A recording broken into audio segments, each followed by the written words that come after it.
Good morning student. आज हम कक्षा 10 के पद्य खंड में पार्ट 3 कवि सेनापति द्वारा लिखित ऋतु वर्णन के बारे में पढ़ेंगे। कवि सेनापति का जन्म संवत 1600 में हुआ था। उनका जो जीवन परिचय है, देखिए, उनका जन्म दीक्षित गोत्रीय ब्राह्मण परिवार में संवत 1600 विक्रम संवत 1616 में हुआ। उनके पिता गंगाधर और उनके पितामह अर्थात दादाजी जो परशुराम दीक्षित थे, और उनके जो विद्या गुरु जिनसे उन्होंने विद्या रूपी ज्ञान प्राप्त किया तो हीरामणि दीक्षित थे। वे बहुत ही आत्मविश्वासी थे और स्वयं पर विश्वास करने वाले थे। उन्होंने अपना परिचय देते हुए एक स्थान पर कहा, सेनापति सोई सीतापति के प्रसाद जाकी, सब कवि कान दे सुनत कविताई हैं।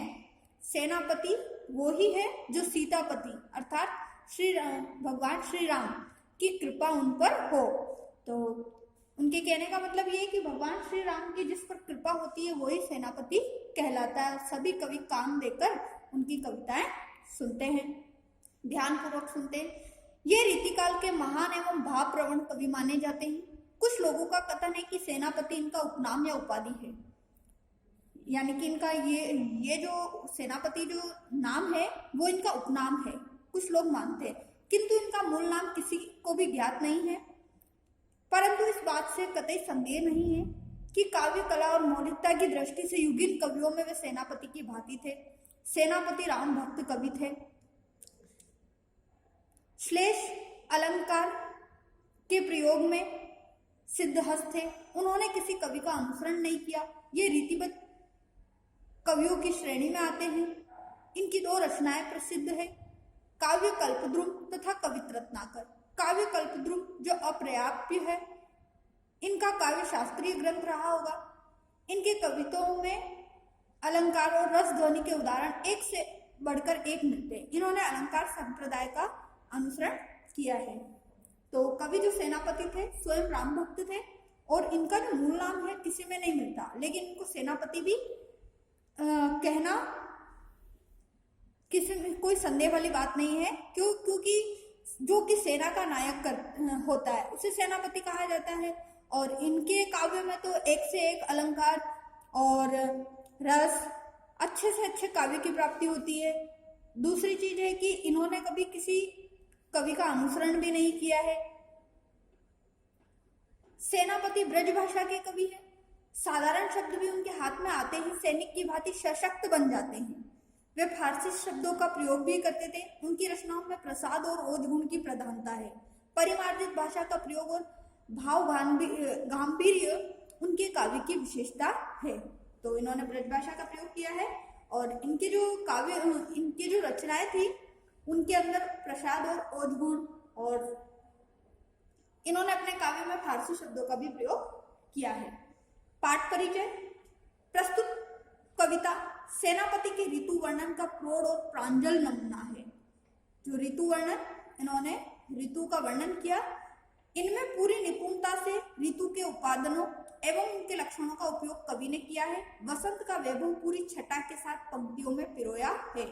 तो इन्होंने ऋतु के अंदर जो वसंत रूपी जो ऋतु आती है, जो कि सभी को सुहावनी लगती है, मन को मोहने वाली होती है, उसका वर्णन इसमें किया है। कवि ने ऋतु वसंत का सूक्ष्मता पूर्वक मानवीकरण किया है और बहुत ही बारीकी से उस प्रकृति का क्या किया है, इसके अंदर वर्णन किया है। पूरा परिदृश्य राजा के आगमन काल के वस्तुओं एवं भावनाओं से बुना गया है, और जो उस ऋतु का जो परिदृश्य है मानो किसी एक राजा के समान है।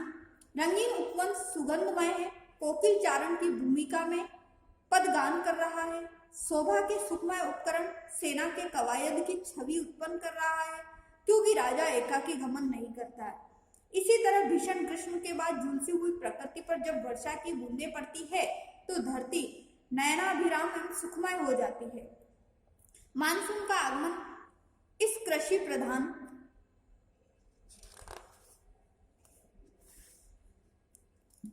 देश के लिए एक उत्सव की तरह होता है। जब काफी गर्मी के बाद एक बारिश का मौसम आता है तो मानो कि किसी त्योहार के समान होता है। क्योंकि लोग बहुत ज्यादा गर्मी से, बीमारियों से परेशान हो जाते हैं। और कृषि प्रधान देश यानी कि हमारे देश में सबसे ज्यादा लोग किस पर निर्भर है? कृषि पर निर्भर है। और जो किसान लोग हैं उन लोगों का तो एकमात्र सहारा अपने जीविका चलाने के लिए फसलों का उत्पादन ही होता है। अच्छी फसलों का उत्पादन बारिश के कारण ही हो पाता है। इसी कारण मानो ऐसा लगता है कि एक बारिश का आना हमारे देश में उत्सव की तरह है। कवि ने डूबकर बरसात के ऋतु चक्र को आंखों के आगे साकार कर दिया। डूबकर मतलब उसको इतनी गहराइयों से, उस बरसात वाली ऋतु का उन्होंने इतनी गहराइयों से वर्णन किया। शीत ऋतु की आक्रामकता को सेनापति के आचरण में कवि ने वर्णित किया है। और जो सेनापति होता है उसका आचरण, उसका जो व्यवहार होता है, तो शीत ऋतु यानी कि आक्रमण के समान उसे बताया गया है। इस हमले ने पूरी प्रकृति को पराजित कर दिया है। बर्फीली हवा की चुभन तीर के समान घातक है। और उस समय जो बर्फीली हवा चलती है तो मानो जैसे कि किसी ने तीर छोड़ा है, उस प्रकार का कोई आक्रमण किया है, वैसा उन्होंने वर्णन किया है। सूरज का तेवर निस्तेज पड़ गया। अलाव की आग को घेर कर जन समुदाय ठिठुर रहे हैं। देश समाज पर ऋतुओं के प्रभाव का इतना जीवंत वर्णन ही सेनापति को कालजयी कवि बनाता है। तो ये तो हुआ हमारे ऋतु वर्णन, जो कि कवि सेनापति द्वारा लिखा गया। सेनापति का जीवन परिचय और पाठ का परिचय। आइए आज हम इसके कुछ पदों के बारे में भी पढ़ते हैं। ऋतु वर्णन। बरन बरन तरु फूले उपवन बन, सोई चतुरंग सल संग दल लहियतु है। बरन बरन मतलब विभिन्न रंगों के, तरह तरह के जो फूल होते हैं, तरह तरह के रंगों से युक्त फूल बगीचे में खिले हुए हैं। ऐसे लगता है कि रंग बिरंगे फूल ही बसंत रूपी राजा की, जो वसंत ऋतु का आगमन हुआ है, तो मानो किसी राजा का आगमन हुआ है। सोई चतुरंग सल दल लहियतु है। चतुरंग संघ मतलब 4 अंगों वाली सेना, जिसमें हाथी, घोड़े, रथ और पैदल सैनिक भी शामिल हो। तो चतुरंगिनी जो सेना है वो क्या कर रही है? रंग बिरंगी जो फूल है, मानो कि वो क्या है? बसंत रूपी राजा की चतुरंगिनी सेना है।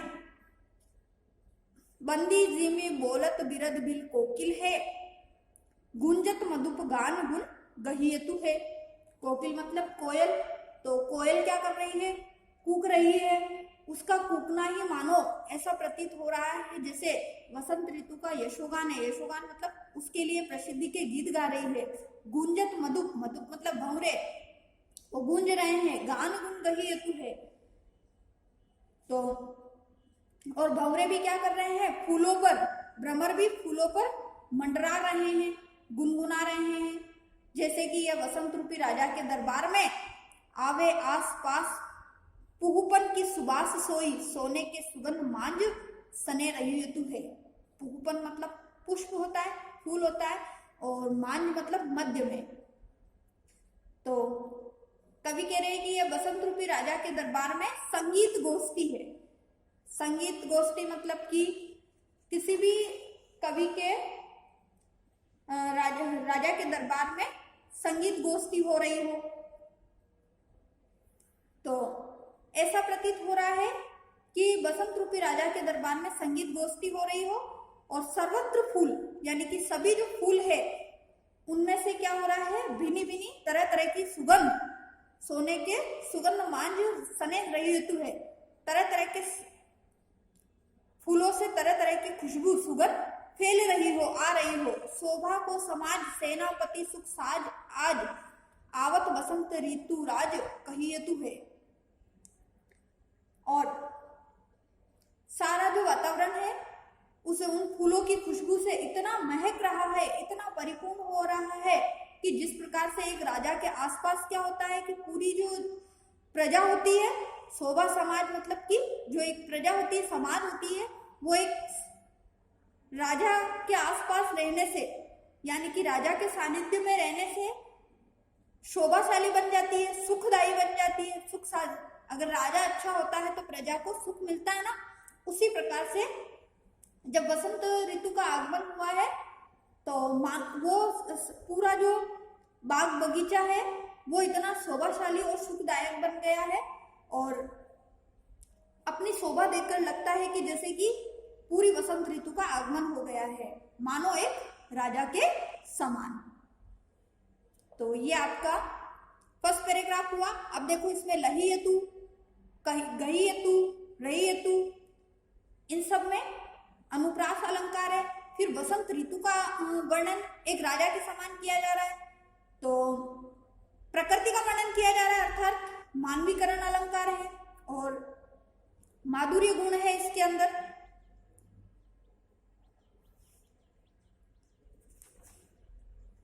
नेक्स्ट देखते हैं हम। देखे क्षिति अंबर जले हैं चारी ओर छोर। क्षिति मतलब पृथ्वी, ठीक है। तो पृथ्वी जो होती है, कवि कहता है कि देखो तो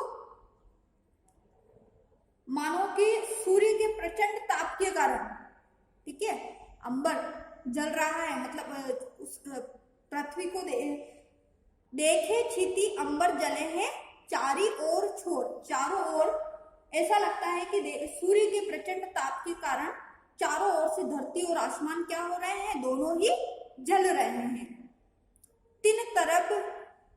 तीन तरबर सबही को रूप हरियो है, महाजर लागे ज्योति भादव की होती चले हैं, जलद पवन तन सेक मानो परियो है। तीन तरबर मतलब कि सूर्य की जो भयंकर जो गर्मी होती है वो इस प्रकार से पृथ्वी पर ज्वाला के समान, आग के समान बरस रही है, जिस कारण समस्त वृक्षों का जो स्वरूप है, ठीक है, बहुत तेज गर्मी होने पर क्या होता है, सारे वृक्ष भी एक सूख जाते हैं मानो। तो ऐसा प्रतीत हो रहा है कि उस धरती अंबर तो चारों ओर से जल ही रहे हैं, ज्वालाएं बरस ही रही है, परंतु जो पेड़ पौधे हैं वो भी एक प्रकार से सूख गए, उनका स्वरूप ही बदल गया। परंतु जैसे ही महाजर लागे ज्योति भादव की होती चले, महाजर मतलब झड़ लग जाती है ना बारिश की भादव के महीने में, उस हमारे हिंदी महीना होता है भादव का महीना, तो उस समय भादव के महीने में जब लगातार वर्षा होती है उसको क्या कहते हैं, जड़ लग जाना। तो ऐसा प्रतीत होता है कि जैसे बादलों और वायु ने तो क्या किया, शरीर के समस्त जो हमारा इतनी जो गर्मी थी उस समस्त ताप को ही जैसे दूर कर दिया। दारुण तरनी तरे नदी सुख पावे सब, सीरी गन छाह चाही बोई चित धरियो है। और जो सूखी हुई नदियां थी तरनी में, और वो भी क्या हो गई, बहने लग गई, आनंद से भर गई। और बादलों की जो ठंडी ठंडी घनी छांव मानो ऐसा कर रही है जैसे चित्त मतलब हमारे मन में कामनाओं को लेकर कई कामनाएं उत्पन्न कर रही है। कोई भी जब सुख की प्राप्ति होती है तो हमारे मन की कामनाएं क्या होती है, और बढ़ जाती है। तो जब लगातार वर्षा होने लगी तो सभी व्यक्तियों की ओर क्या होने लगी, कामना बढ़ने लग गई। तो कवि सेनापति कहते हैं, देखो चतुराई सेनापति कविताई की जू, ग्रीष्म विषम वर्षा की सम करियो है। तो कवि सेनापति क्या कहते हैं, अपनी चतुराई देखी, आपने कविता की चतुराई देखी जिसने ग्रीष्म की विषमता को भी वर्षा के समान कर दिया है। तो ग्रीष्म विषमता वर्षा की समकरियो है कि इस कविता की चतुराई कैसी है कि जो ऐसी तड़ाकबंद जो गर्मी थी, इतनी तेज जो गर्मी थी, उसकी विषमता को भी इस वर्षा के समान कर दिया है। तो इसके अंदर भी देखो हरियो परियो धरियो करियो अनुप्रास अलंकार का प्रयोग हुआ है, फिर मानवीकरण तो है ही है, और ब्रज भाषा का प्रयोग हुआ है। और इसमें कोई भी शब्द अगर पढ़ते ही अर्थ समझ में आ जाते हैं तो वहां पर प्रसाद गुण होता है। और कवि ने इसके अंदर क्या किया है, ग्रीष्म वर्षा के माध्यम से जो नायिका होती है उसके वियोग को नायक के मिलन के बाद संयोग में दिखाया, अर्थात मानो कि जैसे भयंकर गर्मी का जो बड़ा और इसके अंदर भयंकर गर्मी का बड़ा ही सजीव चित्रण किया है। तो आज का जो आपका होमवर्क है, कवि परिचय लिखना है, ये दोनों पद पढ़ाए गए, इनकी व्याख्या आपको करनी है। नेक्स्ट पैराग्राफ हम नेक्स्ट क्लास में पढ़ेंगे।